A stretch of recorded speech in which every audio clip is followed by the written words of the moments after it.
పెట్టినట్టుగా ఏదో కంపెనీ పెట్టాడు అనుకున్నారు అందరు. తీరా చూస్తే వాడు ఇంటర్నేషనల్ ఫ్రాడ్స్ చేస్తున్నాడు అన్నటువంటి విషయం బయటపడింది.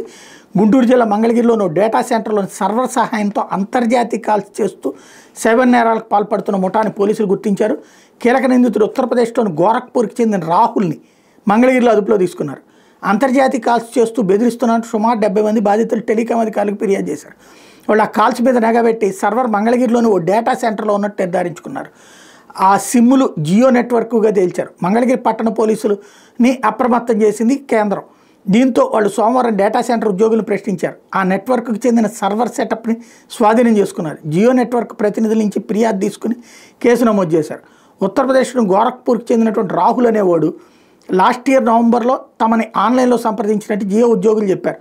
తాను మంగళగిరి ఆటోనగర్లో CBP optimize private ads limited నడుపుతున్నానని, తమ ఉద్యోగులు గ్రూప్ కాల్స్ మాట్లాడుకోవడానికి 100 సిమ్లు కావాలని తీసుకున్నారని వివరించాడు.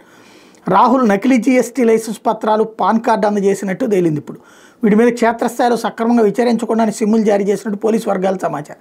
మంగళగిరిలో పేర్కొన్న చిరునామాలో ఆ సంస్థ లేదని పోలీసులు ధృవీకరించుకున్నారు. రాహుల్ ముఠా ఆ నెంబర్లను టెక్నాలజీ సాయంతో రీరూటింగ్ చేసి విదేశాల నుంచి కాల్స్ వస్తున్నట్టు మార్చారని కూడా తేలింది.